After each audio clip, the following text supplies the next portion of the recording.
de foule, de percussion. C'est un gars qui amène avec lui cette énergie qu'il a, cette envie de vivre. Il est le plus virevoltant des latéraux de Ligue 1, le plus audacieux, le plus entreprenant, le plus offensif aussi. Très actif, très combatif, il y a une grosse intensité. C'est mon style de jeu, je monte beaucoup, je dribble beaucoup. Dans la surface, il y a de l'espace pour Youssef Attal, la frappe d'Attal. Il sait marquer des buts, il sait donner des passes décisives. Il a tout. Mais Youssef Attal, révélation de la saison, a bien failli ne jamais jouer dans notre championnat. Il y a 9 mois, qui le connaît vraiment en Belgique? Même pas la télévision qui orthographe mal son nom. Attal est pour la 5e fois seulement titulaire avec Courtrai, souvent blessé, parfois délaissé. En tribune, un recruteur niçois est venu superviser l'attaquant nigérian de Moucron, Taiwo Owini. Mais il ne va avoir Dieu que pour ce jeune poids-plume prêté par un club algérois.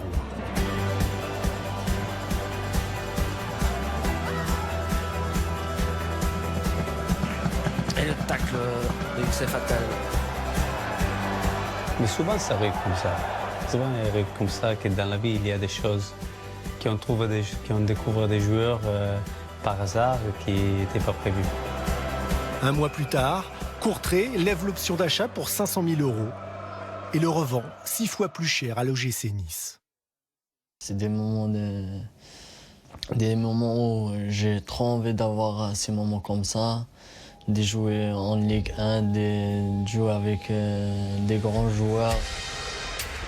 Quand je revenais contre Rennes, j'ai rentré 20 minutes, j'ai fait un bon rentrée, j'ai dit ouais, je peux donner plus. Exemple face à Nîmes le 10 novembre. Youssef Attal touche ce soir-là plus de 100 ballons, réussit 86% de ses passes, cadre 3 frappes et marque le seul but du match. Des statistiques étonnantes pour un simple latéral. Ça, c'est quelque chose qui est, voilà, on l'a ou on ne l'a pas. Voilà, ça fait partie de sa carte d'identité de joueur de foot et ça, on lui enlèvera jamais. Après, il va tellement vite. Il a aussi cette habilité, cette coup de folie à chaque fois. C'est un garçon vraiment qui a tout pour y arriver très loin. Peut-être aussi parce que Youssef Attal vient de beaucoup plus loin. Ouais, ça, c'est l'académie. Pieds nus et sans gardien, l'académie du Paradou, nouvelle attraction du foot algérien. Il y a 10 000 personnes dans les tribunes ce jour-là pour découvrir 11 gamins de 12 ans au talent hors norme. C'est 2007, ce match, j'étais pas là.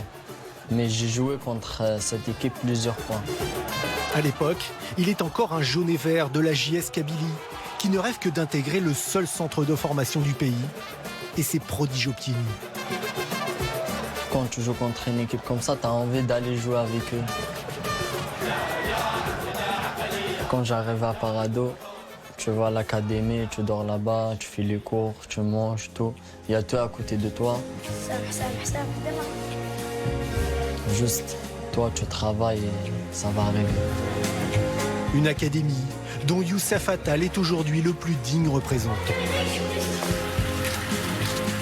En Algérie, où tu vois, il y a beaucoup de joueurs, il y a beaucoup de talents. Mais malheureusement, il n'y a pas beaucoup de moyens comme ici en Europe. Mais Inch'Allah, ça va améliorer ça en Algérie pour avoir mieux les moyens et pour avoir beaucoup de joueurs qui vont jouer en Europe. Youssef Attal et les Niçois, image en direct qui...